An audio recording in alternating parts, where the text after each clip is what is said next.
Jesus em breve virá.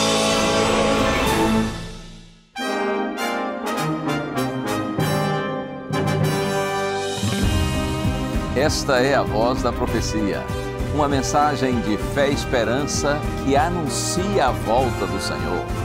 Alegre-se, porque ainda dentro de pouco tempo, aquele que vem virá e não tardará. Abram-se os portais em exultação, Ele é o Rei da Glória, Ele quer entrar. Hoje em sua vida, em seu coração, falta pouco tempo, só um pouco mais, Ele deve virar, deve virar, deve virar, deve virar, deve Jesus voltar.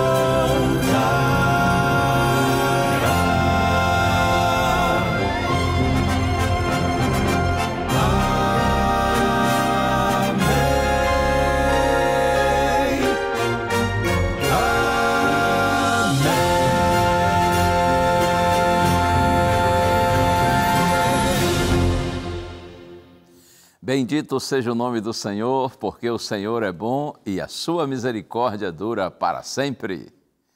E aí, tudo em paz com você, com sua família? Tempo passa voando, não é? Já estamos no mês de novembro, daqui a pouco chega dezembro, Natal, Ano Novo, enfim, e aí já vai ser 2026. Misericórdia, o tempo voa, por isso que a gente tem que procurar viver da melhor forma possível, não é? Até porque, fica esperto aí, você está ficando velho, hein? Está ficando velhinho, está ficando velhinha. Eu, graças a Deus, ainda estou aqui na flor da idade, totalmente jovem. Ai, ai. Misericórdia, o tempo está passando ligeiro demais, que Deus nos dê sabedoria para viver, que a gente não só envelheça, que a gente amadureça, não é? E olha, acredite, o aspecto mais importante da maturidade nessa vida é conhecer e amar a Deus. Eu não tenho dúvida disso, porque quando você conhece o Senhor e ama o Senhor, é Ele quem nos dá a sabedoria para viver. Em Deus nós definimos corretamente nossas prioridades, porque em Deus está a nossa origem e identidade. Em Deus está o propósito, o sentido, a razão da nossa vida, e é em Deus também que está o nosso futuro, o nosso destino. Felizes são aqueles que durante essa rápida existência, durante essa passagem neste mundo, têm um encontro com Deus e então desenvolvem a maturidade ideal para enxergarem a vida com os olhos de Deus. Esses são verdadeiramente sábios e felizes e, acima de tudo, é sobretudo isso que eu desejo para você. E eu tenho aqui uma revista que não posso deixar de apresentar, que essa bênção aqui é a edição da revista Esperança, Deus me ouve? Uma pergunta cuja resposta é clara. Lógico que Deus nos ouve, porque Ele é gracioso, Ele é misericordioso, Ele é extremamente bondoso. Você já parou para pensar em como os discípulos de Jesus se sentiram após a morte do Mestre? Parecia que tudo tinha acabado. Mas um dia, no meio da escuridão, Jesus se aproximou, falou com eles, explicou as Escrituras e pouco a pouco a luz voltou a brilhar no coração daqueles homens. Essa história nos lembra que mesmo quando tudo parece perdido, Deus continua perto. Ele fala com a gente, Ele pode e quer nos ouvir. Se você deseja ouvir mais claramente a voz de Deus, conhecer a vontade de Deus, entender como Ele responde às nossas orações, então peça agora mesmo a revista Deus me ouve, Esse material vai lhe ajudar a aprofundar a sua experiência de oração e perceber que Deus está presente mesmo quando você não sente. A revista é totalmente gratuita. É só você mandar para a gente uma mensagem pelo WhatsApp, número 12982444449. Diga assim: eu quero a revista Esperança, Deus me ouve, ok? Por esse WhatsApp. Outra possibilidade é você ligar para a gente, ok? O telefone você vê aí na sua tela, 0 operadora 12 21 27 31 21, tá bom? É o 12 que é o nosso código de área aqui, em Jacareí, São Paulo, 21 27 31 21, ok? Manda a mensagem pelo WhatsApp ou liga para a gente através desse número e essa revista estará em suas mãos em poucos dias e, como eu lhe disse, não vai lhe custar absolutamente nada. É algo que a Novo Tempo manda para você com muito carinho, na expectativa de que esse material lhe ajude na sua experiência com Deus, sobretudo no que diz respeito a esse fator preponderante da vida cristã, que é a oração. E assim a gente prossegue com a bênção do Senhor, porque Deus é fiel para com aqueles que lhe são fiéis, ainda que talvez você esteja nesse momento passando aí por alguma adversidade, por alguma luta, algum sofrimento, porque a vida é assim.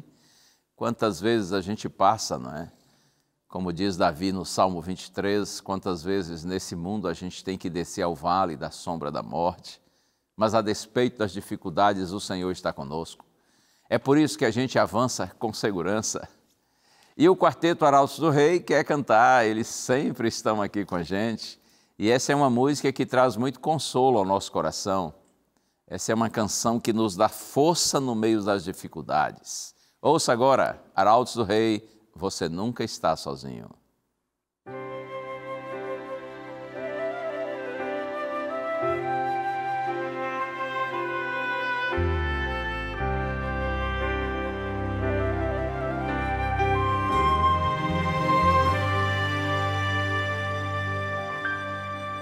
Eu sei que Deus está em seu trono de esplendor e de poder, de onde o universo Ele mantém. Mas toda vez que o busco, percebo sua glória me envolver. Deus nunca muda, mesmo hoje, aqui neste lugar, Deus se faz revelar. Por isso ouça, você nunca está sozinho. Deus jamais o deixará, Ele tudo vê. Não se esconde ao ver você chorar. Ouve a oração que é feita pela fé e vem ficar mais perto de você. O Deus que eu conheço tem poder, pode a vida transformar.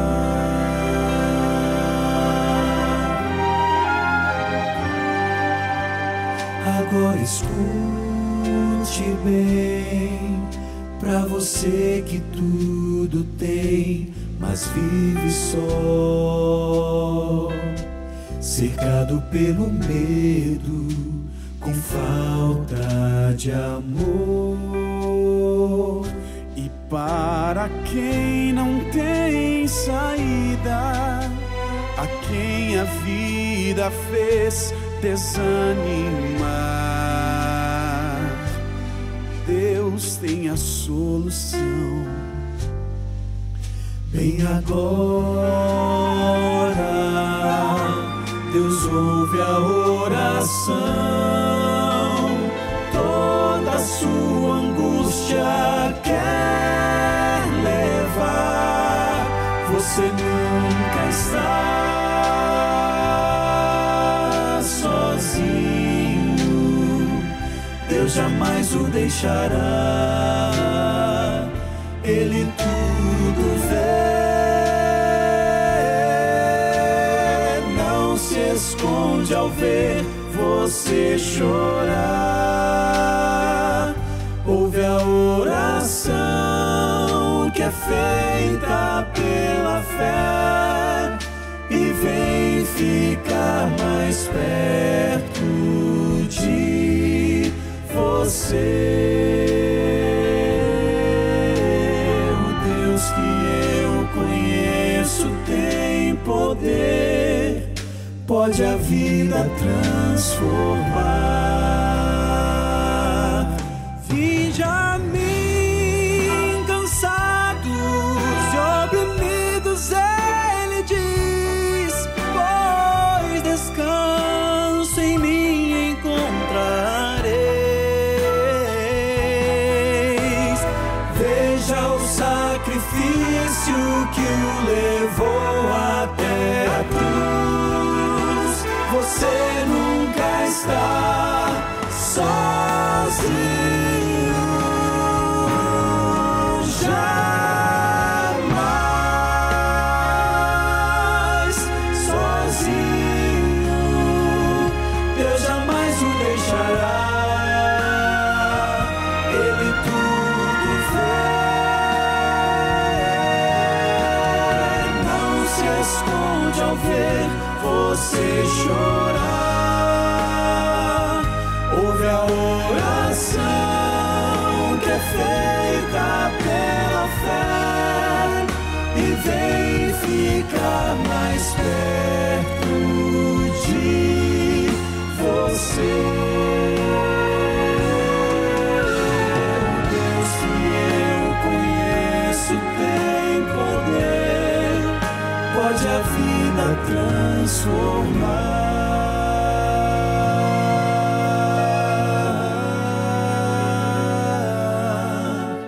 O Deus que eu conheço tem poder.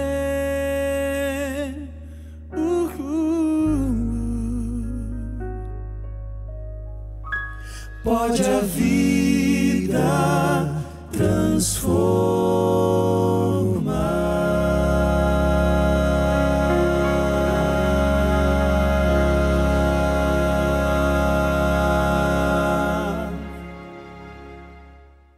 Acredite nessa mensagem que você acabou de ouvir, acredite na letra dessa canção. Você nunca está sozinho, porque o Senhor está contigo.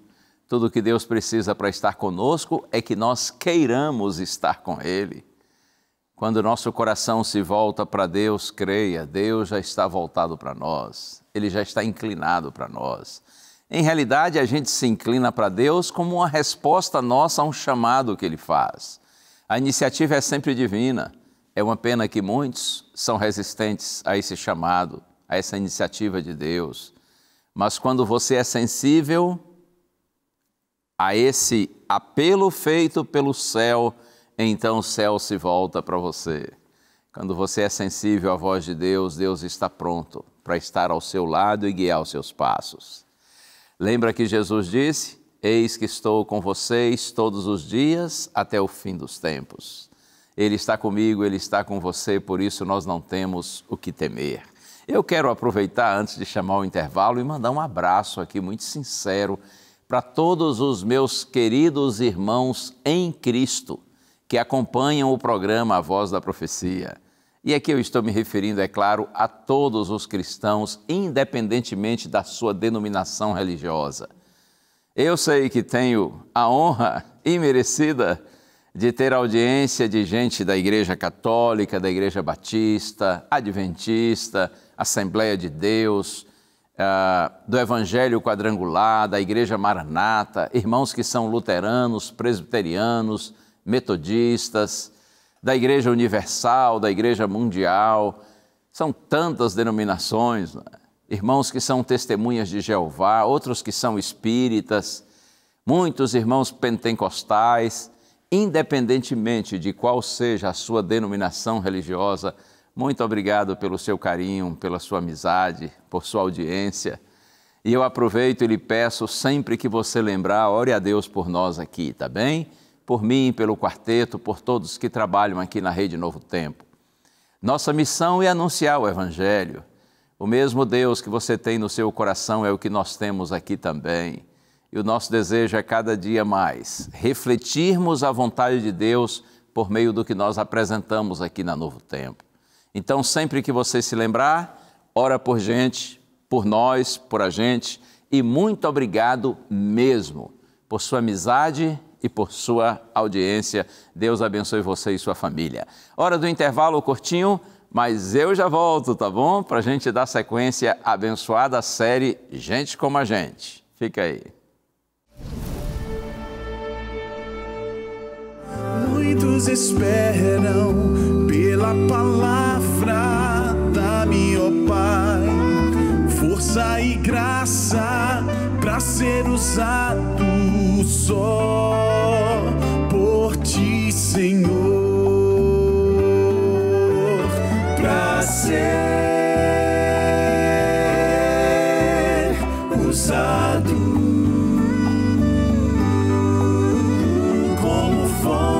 de esperança, com a voz do Teu amor,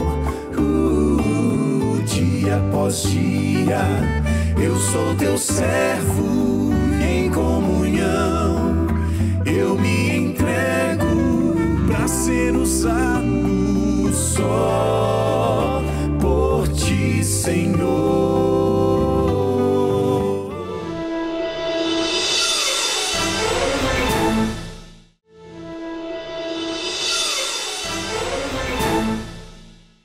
A luz do céu venceu a escuridão. Esse é o tema da nossa reflexão bíblica de hoje aqui no programa A Voz da Profecia. E que bom que nós estamos juntos para essa hora tão especial. Quero pedir você, se possível, ore a Deus comigo agora, antes da gente iniciar a mensagem bíblica. Pai querido, estamos aqui, Senhor, e que bom estar aqui. Obrigado pelo privilégio de compartilhar a Tua palavra, Senhor, com pessoas nas mais diferentes partes do nosso país e mesmo no exterior, que estão com o coração aberto para recebê-la. Cumpre Teu propósito, Senhor. Realiza a Tua obra. Fala ao nosso coração agora por meio da Tua palavra. Nós te pedimos no santo nome de Jesus. Amém. Muito bem, já estou abrindo a minha Bíblia aqui no texto que marquei, que é Evangelho de Lucas, capítulo 24. Pegue aí a sua Bíblia, se possível, Evangelho escrito por Lucas, capítulo 24. A gente diz assim, Evangelho de Lucas, mas é lógico, o Evangelho é do Senhor Jesus Cristo. Na verdade, o Evangelho é o Senhor Jesus Cristo. Jesus é o Evangelho. Jesus é a boa nova de salvação para todo aquele que nele crê. Mas esse livro aqui foi escrito por Lucas, não é? É a compreensão de Lucas em relação ao Evangelho. O texto está em Mateus capítulo 24, eu vou ler inicialmente os versos 13 e 14. Aliás, falei Mateus? É Lucas. Lucas 24, versos 13 e 14. Naquele mesmo dia, 2 discípulos estavam indo para uma aldeia chamada Emaús, que ficava a uns 10 quilômetros de Jerusalém, e iam conversando a respeito de tudo o que tinha acontecido. O texto diz, naquele mesmo dia. Que dia? A referência aqui é ao domingo da ressurreição de Jesus. Era o final da tarde do domingo da ressurreição. Final da tarde do domingo da ressurreição. E os 2 discípulos estavam seguindo, como diz o texto, para Emaús. Emaús era um vilarejo que ficava próximo à cidade de Jerusalém. Eles certamente foram a Jerusalém com a intenção de participar da festa da Páscoa. Agora eles estavam voltando para Emaús, esse vilarejo próximo, mais ou menos 2 horas de caminhada. Eles conversavam a respeito do que havia acontecido com Jesus lá em Jerusalém. Esse era o tema. Todos naquele domingo falavam, naquele final de semana, falavam muito a respeito da morte de Cristo. E esses discípulos de Cristo estavam tristes, desanimados, frustrados, eles estavam decepcionados. Jesus já havia ressuscitado, mas eles não acreditavam, eles tinham dificuldade para crer nisso. Vamos seguir na leitura? Agora Lucas 24. Vou ler dos versos 15 até o verso 24.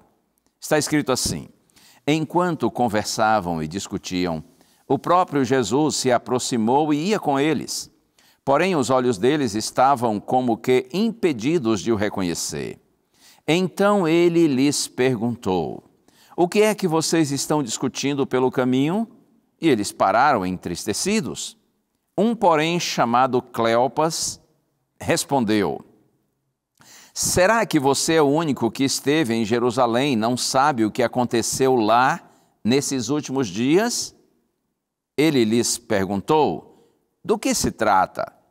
Eles explicaram: Aquilo que aconteceu com Jesus, o Nazareno, que era profeta, poderoso em obras e palavras diante de Deus e de todo o povo. E como os principais sacerdotes e as nossas autoridades o entregaram para ser condenado à morte e o crucificaram. Nós esperávamos que ele, ou que fosse ele, quem havia de redimir Israel. Mas depois de tudo isto, já estamos no 3º dia desde que essas coisas aconteceram.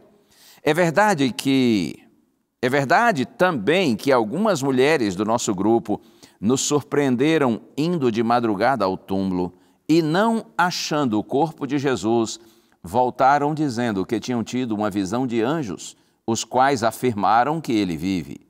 De fato, alguns dos nossos foram ao túmulo e verificaram a exatidão do que as mulheres disseram, mas não o viram.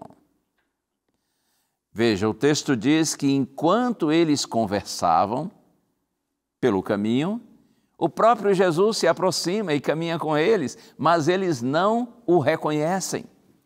Porque o texto diz que eu li, os olhos deles estavam como que impedidos de o reconhecer. Isto por causa da tristeza e preocupações que eles sentiam, mas também fica subentendido aqui que houve uma limitação sobrenatural dos sentidos dos 2 discípulos. Por que o Senhor teria feito isso? Por que os impediu de reconhecê-lo? Eu penso que foi para que a fé deles não se firmasse somente no milagre da ressurreição, mas sobretudo nas Escrituras, na Palavra de Deus. Pense comigo, se eles tivessem reconhecido Jesus logo, não teriam estudado e compreendido as profecias e os ensinos bíblicos relacionados ao Messias. Cristo queria lhes prover um alicerce sólido para a fé.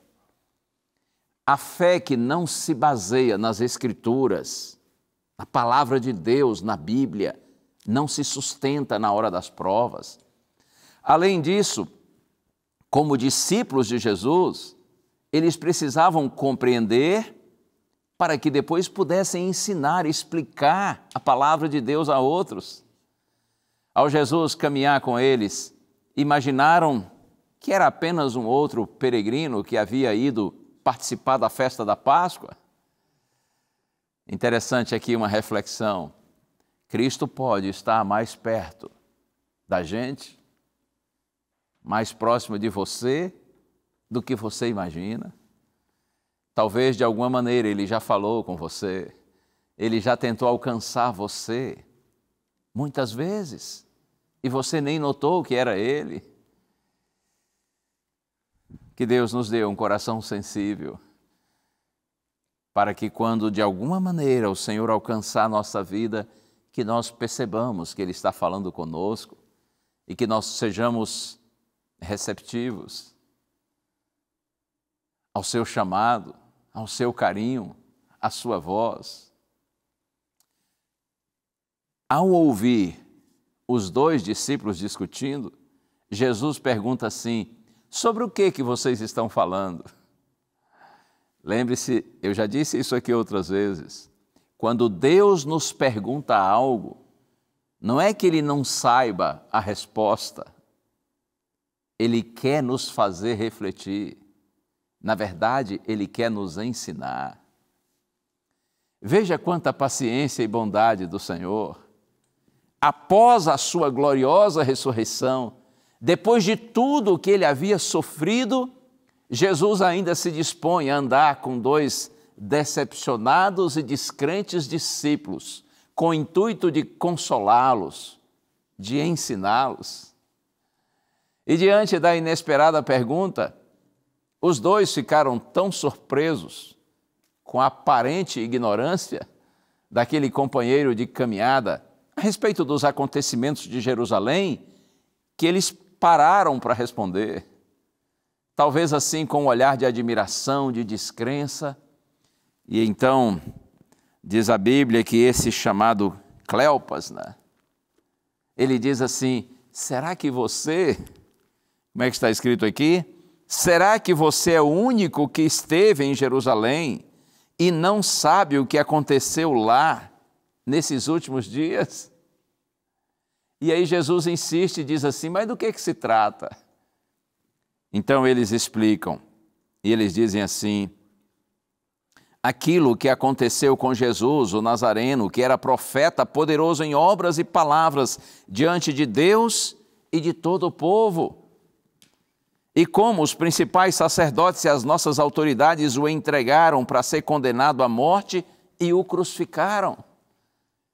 A esperança de que Jesus libertaria Israel fora frustrada. E agora qual seria o futuro da nação? Eles pensavam nas profecias, no entanto, concentravam-se apenas na glória do reino messiânico e ignoravam o sofrimento pelo qual o Messias teria que passar primeiro. Muitas vezes, tristeza e desapontamento ocorrem por incompreensão da palavra de Deus. Não é exatamente isso? Vou repetir. Muitas vezes, nós experimentamos tristeza e desapontamento por conta da nossa incompreensão da palavra de Deus. Esses dois discípulos estavam ignorando partes do Antigo Testamento e mesmo palavras proferidas pelo próprio Senhor Jesus. Estavam infelizes porque Deus não havia feito o que eles desejavam e do jeito que eles queriam, do jeito que eles esperavam. E você? Você também já se decepcionou com Deus em algum momento? Em algum momento você teve dificuldade de compreender certas ações de Deus ou algo que você até julgou como sendo uma omissão, uma indiferença de Deus? Cuidado. Talvez isso ocorra por conta da sua incompreensão da própria palavra de Deus. Aqui em Lucas 24, no verso 21, eles dizem assim: nós esperávamos que fosse Ele quem havia de redimir Israel, mas depois de tudo isso já estamos no terceiro dia desde que estas coisas aconteceram. Nós esperávamos, ou nós tínhamos a esperança de que Ele havia de redimir Israel. Veja que a convicção era firme, mas a fé foi abalada, porque eles não tinham entendido o que as Escrituras ensinavam a respeito do Messias. Imaginavam que sua obra limitava-se à libertação política de Israel em relação ao domínio opressor de Roma. E aí, em seguida, dos versos 22 a 24, eles fazem referências a rumores, boatos de uma possível ressurreição. Esses relatos até os impressionam, mas não a ponto de convencê-los. E qual é a reação de Jesus? Eu leio agora. A partir do verso 25 até o verso 27, está escrito assim: Então ele lhes disse: Como vocês são insensatos e demoram para crer em tudo o que os profetas disseram. Não é verdade que o Cristo tinha de sofrer e entrar na sua glória?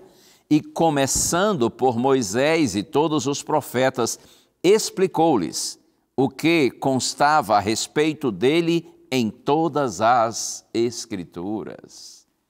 Oh, disse Jesus, como vocês são insensatos e demoram para crer em tudo que os profetas disseram? Insensatos, nécios, tolos, como demoram, como custam a entender e crer em tudo que os profetas disseram. Eles poderiam ter entendido e crido. Eles poderiam ter conhecido a verdade se suas opiniões preconcebidas não lhes houvesse cegado para os ensinos bíblicos. Estavam decepcionados ou desapontados com Deus por falta de entendimento da palavra de Deus, por terem uma compreensão equivocada. E como já disse, isso hoje também muitas vezes acontece. Quer ver um exemplo? Alguém diz assim: eu orei com fé, orei com muita fé, uma pessoa que estava enferma da minha família, a pessoa morreu. E agora estou decepcionada com Deus, porque o pastor disse lá na igreja que Deus sempre atende às nossas orações quando a gente ora com fé, e eu orei com fé, pedi a Deus que curasse uma pessoa querida, e a pessoa morreu. Lembra de Jesus no Getsêmani, pouco antes de passar pela cruz? Lembra da oração que ele fez 3 vezes, a mesma oração: Pai, se possível, passe de mim esse cálice, sem que eu beba. Todavia, ele disse: não seja como eu quero, e sim como tu queres. E aí? O cálice passou de Jesus, ou seja, Jesus não teve que enfrentar a cruz, porque o pedido era esse. Jesus não teve que morrer em nosso lugar. Ele morreu. Então significa que a sua oração não foi atendida? E por que não foi atendida? Faltou fé quando Jesus orou pedindo ao Pai que, se possível, passasse dele aquele cálice? Claro que não.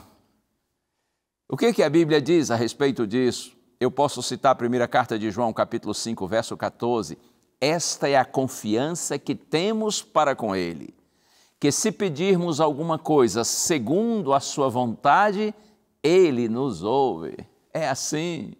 Quando a gente pede a Deus uma bênção material que esteja relacionada a essa vida, como no caso, a cura de uma pessoa enferma, nós temos que ter a sabedoria de dizer: Senhor, faça-se segundo a sua vontade ou a tua vontade. Eu me lembro uma vez, há muitos anos, eu ainda era um jovem estudante de teologia, eu conheci um senhor lá em Manaus, Amazonas. Um abraço para todos os amigos de Manaus, onde a Novo Tempo tem uma audiência extraordinária. Eu conheci um senhor lá, que certa vez, que nessa época ele me disse assim, quando nós estávamos conversando, e veja, esse senhor, não tenho dúvida, ele era um homem de Deus, já idoso, possivelmente já deve ter falecido. Ele era um homem de Deus, um servo fiel ao Senhor. Tive uma conversa com ele de mais ou menos 1 ou 2 horas, muito boa, muito produtiva, muito espiritual. Mas dentro da nossa conversa houve um momento quando ele diz assim: eu fico triste porque eu não sou batizado com o Espírito Santo. Eu nunca falei em línguas. Falar uma língua estranha, desconhecida, é sinal de ser aprovado pelo Espírito Santo? É sinal de que você foi batizado com o Espírito Santo? Quais são as provas bíblicas do batismo com o Espírito Santo? Eu posso citar Gálatas capítulo 5, versos 22 e 23, onde a Bíblia fala do fruto do Espírito. Sim, amor, alegria, paz, bondade, mansidão, benignidade, longanimidade, domínio próprio. Isso é o fruto do Espírito em nossa vida. Outro, uma vida de obediência a Deus. Mateus 7, 21, Jesus diz: nem todo o que me diz Senhor, Senhor entrará no reino dos céus, mas aquele que faz a vontade do meu Pai que está nos céus. Outra característica de alguém que foi batizado, ou que é batizado com o Espírito Santo, que tem intimidade com o Espírito Santo, João 13:35, Jesus disse: nisto todos conhecerão que vocês são meus discípulos, se vocês tiverem amor uns aos outros. Além disso, uma evidência de que o Espírito Santo habita em você é quando você se dispõe a pregar o Evangelho com coragem e com sinceridade. Lá em Atos capítulo 4, 31 é dito que quando os apóstolos, juntamente com os outros cristãos, oraram com fervor, o Espírito Santo veio sobre eles, todos ficaram cheios do Espírito Santo e com coragem, com ousadia, anunciavam a palavra de Deus. Você compreende? Muitas vezes nós nos decepcionamos com Deus, assim como os 2 discípulos lá de Emaús, por falta de compreensão da palavra de Deus que nós mesmos temos. E muitas vezes essa incompreensão é fruto de ensinos equivocados que nós ouvimos e ideias preconcebidas que nós nutrimos. Mas que Deus nos ajude a compreendermos sua palavra e sermos guiados por ela. Voltando a Lucas, capítulo 24, no verso 25, que eu li, está escrito assim: Jesus disse: como vocês são insensatos e demoram para crer em tudo o que os profetas disseram. Em tudo o que os profetas disseram. Esse era o problema deles. Eles não acreditavam em tudo o que os profetas haviam escrito sobre o Messias. Veja uma coisa importante aqui, a gente não pode descartar, negligenciar ou dar interpretações pessoais e fantasiosas ao que os profetas disseram. Os líderes religiosos da época, os chamados doutores da lei, eles apresentavam o Messias somente como um libertador, um conquistador, e não como um servo sofredor. Eles só viam e só pregavam a glória do Messias e ignoravam o seu sofrimento. Permita-me a franqueza, com muito carinho e com respeito, mas do mesmo jeito que os líderes religiosos do passado faziam, muitos pregadores atuais fazem. Não anunciam toda a mensagem bíblica, enfatizam apenas o que agrada aos seus ouvintes ou o que lhes é conveniente de acordo com seus interesses. Alguém apropriadamente disse: se você crê no Evangelho apenas no que você gosta e rejeita o que não gosta, não é no Evangelho que você crê, mas em si mesmo.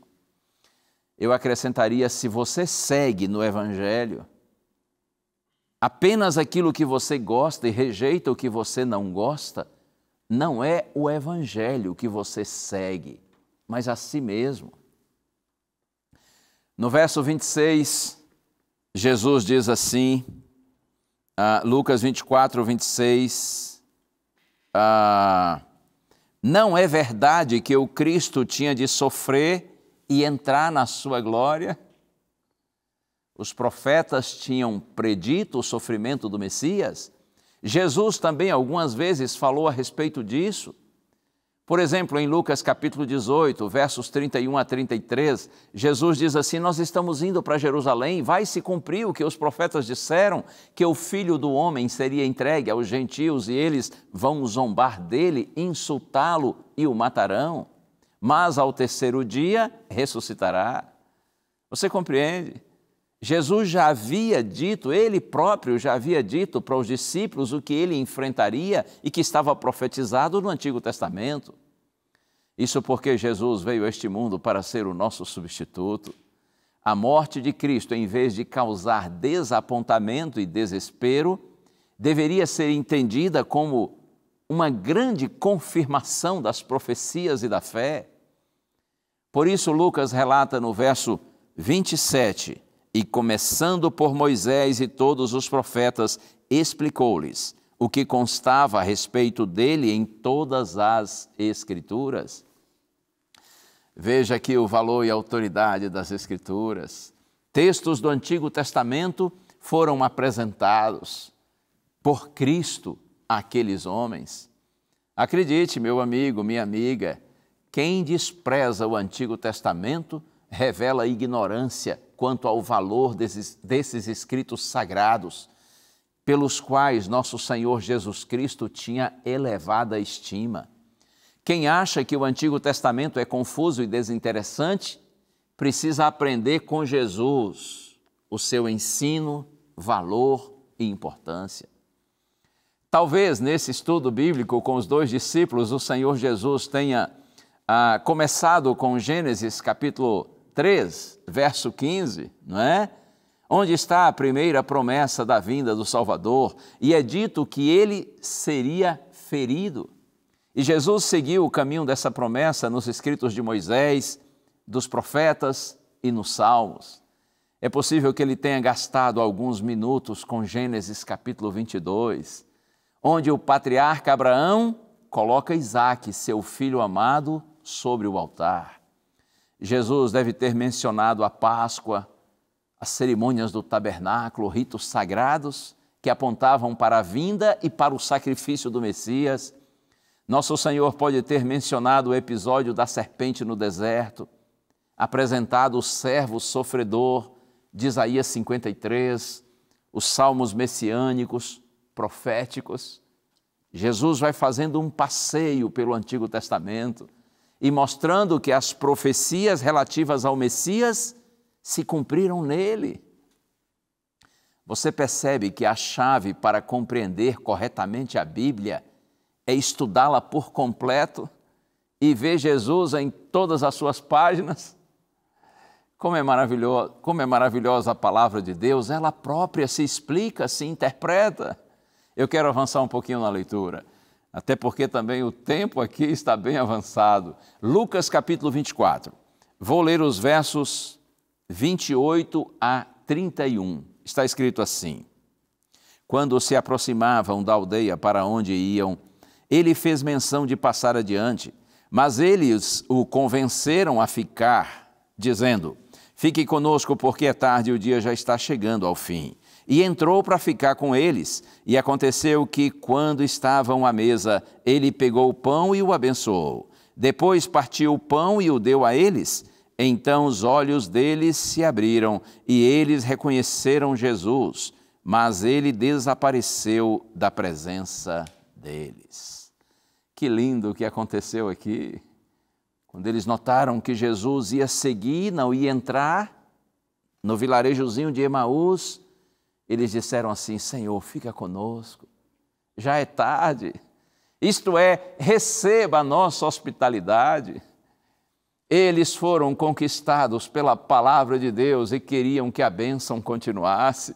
É assim mesmo, quanto mais nós recebemos a palavra de Deus, mais nós desejamos o Deus da palavra.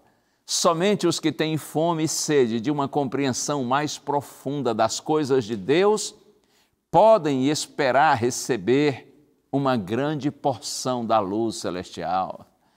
Jesus promete, você conhece, bem-aventurados os que têm fome e sede de justiça, porque serão saciados. Então, pense comigo, o Rei do Universo, o Cristo glorioso, entrou naquela humilde casa. E veja, se eles não tivessem convidado o Senhor para que ficasse com eles e entrasse, eles não teriam sido testemunhas da ressurreição. E aí, conforme nós lemos, pouco depois eles o reconheceram. Será que eles viram as marcas nas mãos de Cristo? Certamente. E nessa hora eles devem ter exclamado: é o Senhor Jesus, Ele ressuscitou. Mas nessa hora, Jesus desapareceu. E no verso 32 está escrito assim: e disseram um ao outro: não é verdade que o coração nos ardia no peito quando ele nos falava pelo caminho, quando nos explicava as Escrituras? Não é verdade que nos ardia o coração? Claro que aqui é uma linguagem, uma figura de linguagem, para revelar que a luz do céu penetrou na escuridão da alma daqueles discípulos que estavam decepcionados. As sombras de dúvidas e incertezas foram dissipadas enquanto Jesus falava e lhes explicava as Escrituras. Nós temos aqui o cumprimento das palavras do apóstolo Paulo na segunda carta a Timóteo, capítulo 3, versos 16 e 17, onde Paulo diz que toda a Escritura é inspirada por Deus e é útil para o ensino, para a repreensão, para a correção, para a educação na justiça, a fim de que o servo de Deus seja perfeito e perfeitamente habilitado para toda boa obra. A palavra de Deus os corrigiu, os educou, os ensinou no caminho certo, bendita a palavra do Senhor. E agora, versos 33 a 35, está escrito assim: E na mesma hora, levantando-se, voltaram para Jerusalém, onde acharam reunidos os 11 e outros com eles, os quais diziam: De fato, o Senhor ressuscitou e já apareceu a Simão. Então os dois contaram o que lhes tinha acontecido no caminho e como tinham reconhecido o Senhor no partir do pão. Na mesma hora, eles se levantam e voltam a Jerusalém. E os dois contaram aos apóstolos a experiência que tiveram com Jesus. Eles deixaram a refeição intocada. Tal era a empolgação que eles precisavam anunciar logo essa mensagem. Veja, primeiro um coração aberto para receber, para ouvir a palavra. Depois olhos abertos para ver Jesus. E então lábios abertos para anunciá-lo, para contar o que viram e ouviram. Uma grande prova de que compreendemos a palavra e nos encontramos com o Deus da palavra, com o Cristo vivo, é ter algo empolgante para falar a seu respeito. Deus lhe abençoe, que a experiência desses dois apóstolos, desses dois discípulos, seja também a minha, seja a sua experiência. E lembre-se, a palavra de Deus é a nossa regra de fé e prática. Precisamos estudá-la com oração, pedindo a Deus que nos dê discernimento, nos dê entendimento. E quando o coração é sincero e a busca por Deus é verdadeira, de alguma maneira o Senhor se revela para nos ensinar a sua verdade. E quem encontra essa verdade, encontra a vida, e é impossível calar-se diante da maravilha que Deus realiza em nós. Por isso que a gente anuncia o Evangelho com alegria. É hora do quarteto cantar. E essa música, deixe-me ver, é uma música que chama você e a mim para nos colocarmos nas mãos de Deus, a fim de que o Senhor nos use. Ouça agora, Arautos do Rei, para ser usado.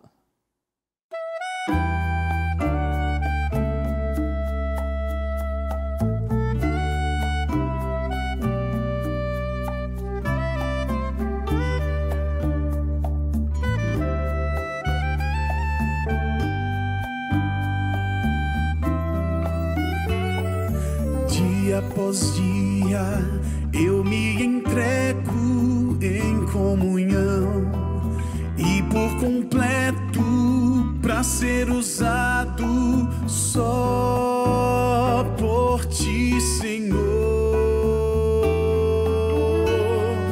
Como teu servo me reconheço em tua palavra, me fortaleço para ser usado só por ti, Senhor, para ser usado como fonte de esperança, com a voz do teu amor. Dia após dia, eu sou teu servo e em comunhão eu me entrego para ser usado só por ti, Senhor.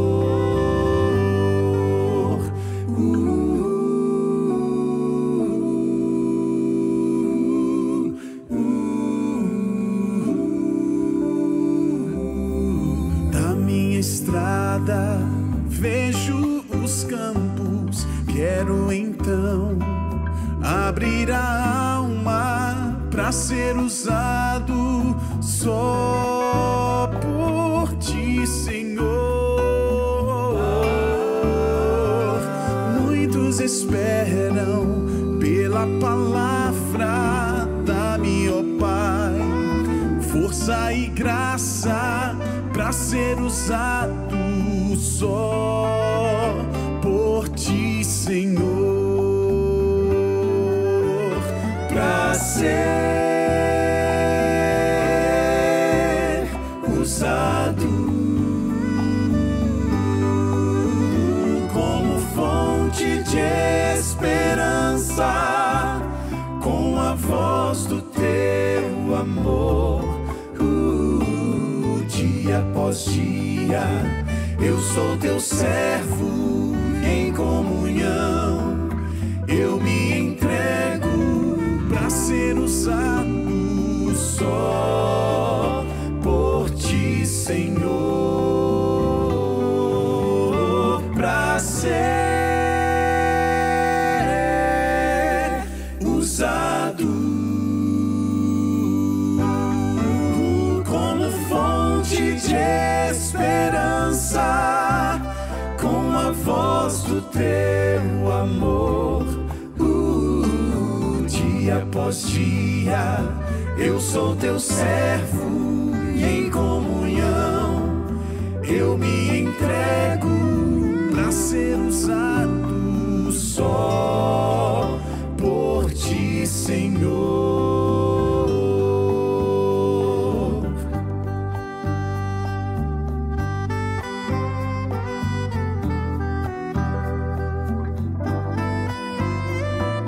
Para ser usado só por ti, Senhor, para ser usado só por ti, Senhor.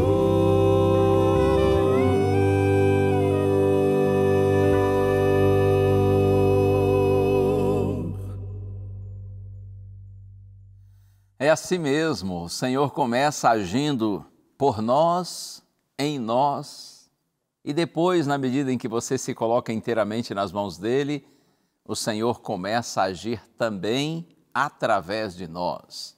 O Senhor nos usa para que outras pessoas sejam abençoadas com o conhecimento dele. E que privilégio esse, hein? Saber que apesar de seres humanos tão fracos, tão frágeis e indignos, nós somos usados pelo Deus eterno para que outras pessoas semelhantes a nós também sejam abençoadas. Eu quero ler só um versinho antes de fazer a oração. Jeremias capítulo 33, verso 13, está escrito assim: chame por mim e eu responderei. Eu lhe anunciarei coisas grandes e ocultas que você não conhece. A promessa de Deus é: chama, peça, e eu vou lhe responder. Eu lhe anunciarei coisas grandes e ocultas que você não conhece. Há muitas coisas lindas de Deus que você ainda não conhece, mas se você buscar a palavra de Deus com sinceridade, você terá a oportunidade de receber, de compreender. E creia, tudo que vem de Deus é para o nosso bem. Que o Senhor lhe abençoe, persevere no estudo da palavra de Deus e faça da palavra de Deus a sua regra de fé e prática. Quem assim vive, vive em segurança, porque a palavra de Deus é fiel e o seu testemunho é verdadeiro. Confie no Senhor de todo o seu coração e vamos para frente. Posso orar com você agora? Pense em Deus comigo. Pai querido, muito obrigado, Senhor, por Tua palavra que é lâmpada para os nossos pés e luz para os nossos caminhos. Louvamos-te, Senhor, porque a Tua palavra vence a escuridão, a Tua palavra ilumina a nossa vida. Estamos nas Tuas mãos, Senhor. Realiza em nós os Teus propósitos, ensina-nos a Tua vontade. Nós te pedimos no nome santo de Jesus. Amém. Deus é bom e a sua misericórdia dura para sempre. Que Ele continue abençoando você, abençoando sua casa e que essa luz do céu sempre venha para dissipar a escuridão e iluminar os seus caminhos. Um abraço, a gente se vê semana que vem e lembre-se, a voz é nossa, mas a palavra é de Deus. Tchau, tchau.